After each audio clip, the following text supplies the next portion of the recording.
So in every part of the country, we are in pre or post spawn. Doesn't matter where you're at, it is that time of year. And one thing I want to talk about is the baits that work best around docks, because we all know how much docks play a part this time of year when those fish are all up shallow. And so I'm going to break down my favorite skipping baits that skip the best around docks, so that way when you guys are out there on the water, you know what baits you need to be throwing around docks, given whether it's the pre-spawn or post-spawn. So stick around, you guys are not going to want to miss this video.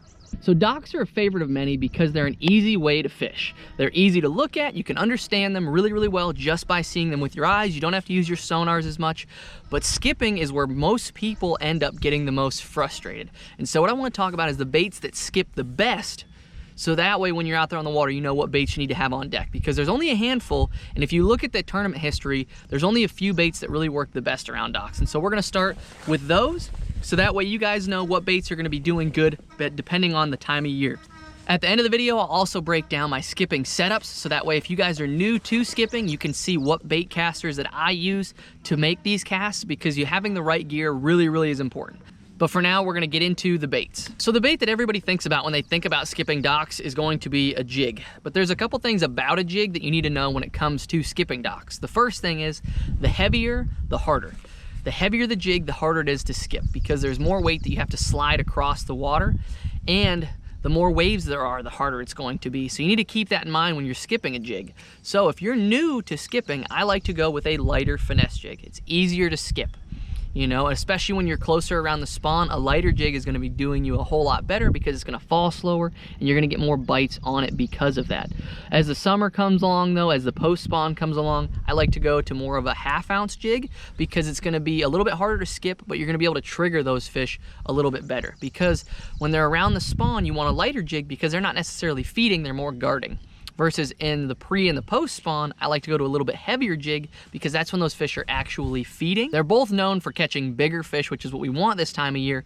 But if you're new to skipping a jig, you need to go to a lighter jig first to get that action down. The other thing you need to note about fishing a jig is you want to go to flatter style trailers. If you put a typical chunk style trailer on there, it's going to be harder to skip. What I like to do is I like to put beaver style trailers on these smaller finesse jigs, or trailers that just are flatter in general, because it'll make it a whole lot easier to skip it across the surface of a water. Look at, if you're trying to skip a rock, you want to go with a flat rock. Round rocks become harder to skip. That's the same thing when it comes to fishing your jigs. If you're trying to skip a jig and you're struggling though, there is a bait that actually works even better when it comes to skipping, and that is just a Texas rigged craw or beaver style bait. Because you don't have to worry about this trailer or because you don't have to worry about the skirt or the material getting in the way, you just have a flat trailer to skip, it skips a whole lot easier. And then you can put a 1/4 ounce weight on there, which is even lighter, which skips even better.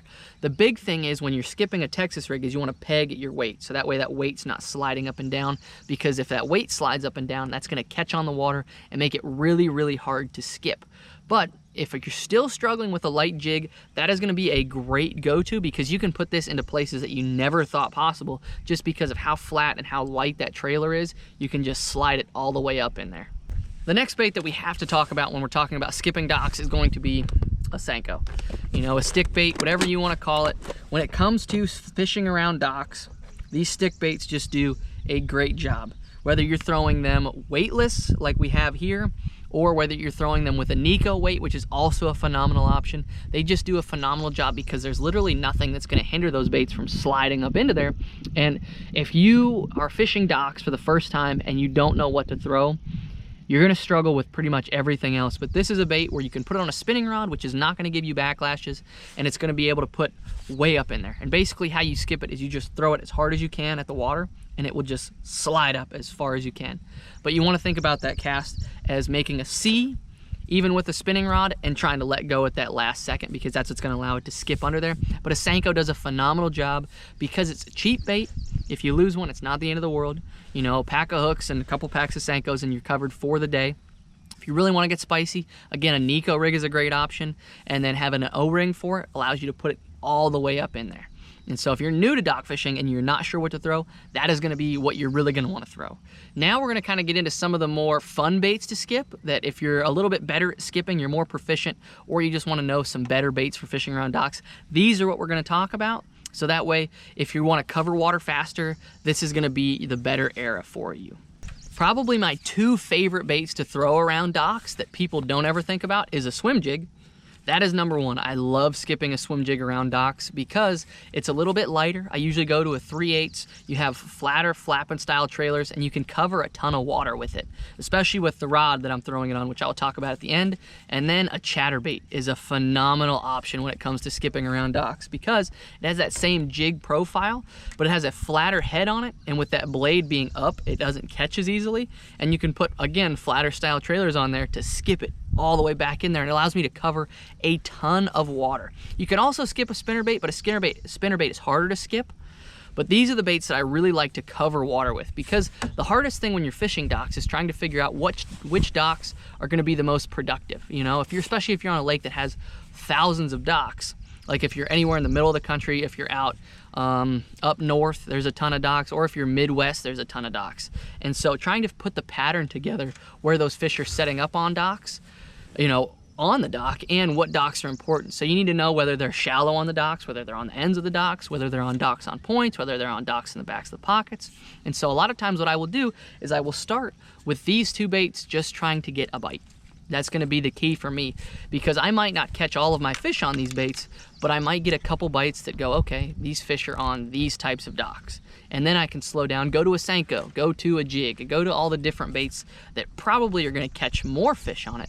But this is just going to allow me to cover that water faster and get the more aggressive fish out of there. Because again, when you're throwing moving baits around docks, you oftentimes are able to pull those fish out of there easier, because if you're fishing docks that have cables, if you're fishing docks that have a lot of poles, you can end up getting stuck in those docks, and then you end up losing the fish, which sucks. But if you're throwing moving baits around the docks and you can call those fish out, that's a great option for it. It's also great when you have overcast conditions like we have today, because a lot of times those fish don't set up all the way underneath the docks. A lot of times they're out on the edge looking for ambush points. So a lot of times if you're throwing a jig in conditions like this, you might not even get bit.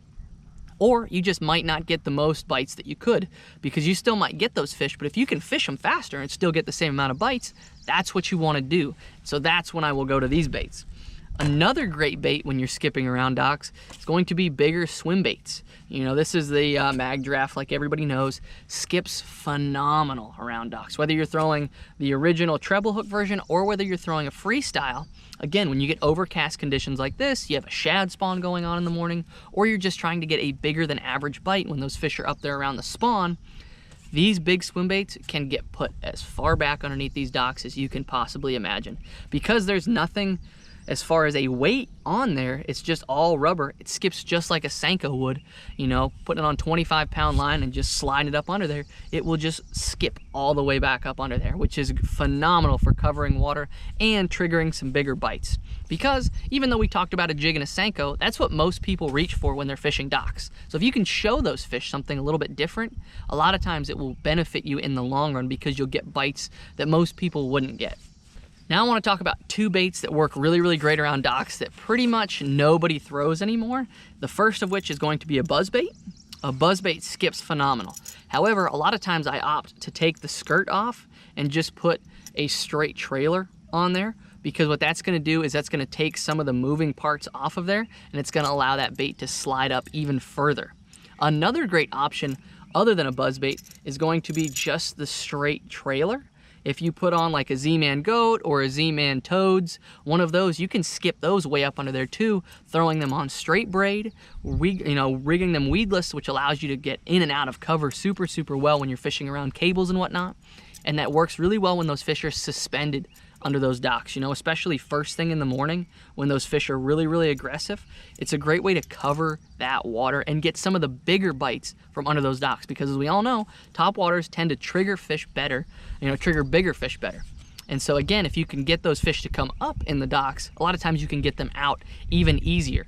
And so it's always about trying to figure out what bait you can use to be the most efficient in the docks, get those fish out the easiest, and get the biggest bites while you're in those docks. Because if you live in the Midwest, a lot of times these docks are really, really big. And so if you're trying to throw a jig or a Senko, it might take you all day just to cover 50 docks. Versus if you throw a topwater, you can cover 500 docks. You know what I mean? You can really run a ton more docks just because you're burning that bait down through there and getting the aggressive fish as opposed to, the fish that aren't aggressive down on the bottom. So the other bait that's super fun around docks is a frog. So this is a 6 cents poppin' frog, and it does a great job at calling those fish up again. And a frog actually skips a lot better than people think because A, nobody really tries it and nobody thinks about skipping a frog around docks. But it has the same effect that a drop shot would have, and that you can sit there and walk that frog back and forth and really give those fish a good opportunity to come up. And A, it irritates them, especially if you're around the spawn. This is a great bait for spawn and post spawn, just like the other topwaters. The other topwaters I like post spawn, but this one is one I will throw during the spawn because it will aggravate those fish when they're over top of their bed. So when they're sitting there guarding their eggs or set up on a post, this frog will piss them right off because they don't like that over top of their head around their eggs, and they'll come up and blow up on it. Now you might not catch the fish, but what it will do is show you that those fish are there and give you the opportunity to then pitch a follow-up bait in there, because at that point they're gonna be a little bit more aggressive because they just missed this, and so they'll probably eat a Senko a lot easier, as opposed to a jig. They might just let go right by without even thinking about it. Now, when those fish are post-spawn and they're feeding a little bit more, that's when I like to go to more of the moving topwater baits or the moving chatter baits, because those fish are actually feeding back up, and you're gonna catch more of those fish that are actually aggressively feeding. When you're in the spawn, I like to go to your slower moving baits. The frog, the Senko, a jig a lot of times is a good option. That Texas rig is a phenomenal option. Those are gonna be the baits that I'm gonna lean for more in that situation. I'm a short guy, so I need setups that are really designed to skip, because I can't get away with throwing some of the longer, softer rods because I don't have the room for it. And so there's two rods that I really have fallen in love with, and they're both by Arc. They are the new Invoker Tour series. They came out with them for guys just like me. The first is we took my favorite rod, which is a 7.4 Invoker Pro in a medium heavy moderate action, and we made it into a 6.8 medium heavy moderate action. So you get the great soft tip chatterbait action that I love, but in a shorter compact rod, which literally allows me to put this bait anywhere I want. That applies with chatterbaits, spinner baits, buzz baits, swim jigs especially. I can now put those baits literally anywhere I want. Because they're shorter, it gives me better casting accuracy, which is what you need. And so if you're struggling with your accuracy, you need to go to a shorter rod. That's the first thing, because when you're casting in those tight areas, if you have too long of a rod, you don't get the pivot that you need to be able to put that bait wherever you want, back into those pockets or into those dark spots in the docks. So you need to go to shorter rod. Again, I'll have it all linked down below like I always do, but that's the first one. The next is we actually came out with a new jig rod that's an Invoker Tour series, and it's a 6.9. And a lot of times when you go to shorter rods, companies struggle to get the right action with it. A lot of times they make it too stiff, or then you don't get the right flex in the rod to be able to still skip. But with this 6.9, it's a heavy fast, but it actually still has a soft tip in it. It's my go-to skipping rod for jigs. And when I say I spend a lot of time skipping jigs, I spend a ton of time skipping jigs back home. And this is one rod that literally has blown me away. I literally carry like 4 of them with me now because it's my favorite rod to throw around cover, because it has the power, but it has the tip to be able to put those baits anywhere I want. And so if I'm skipping a Texas rig or a jig, even a chatterbait a lot of times, even a heavier buzz bait, that's gonna be the rod that I go to. But those are the two skipping setups that I have. Again, I will have all the baits and all the combos linked down below, so that way you guys can have them and be better prepared when you're skipping out there on the water. But I really appreciate you guys watching. God bless every single one of you guys, and I really hope to see you guys in the next video.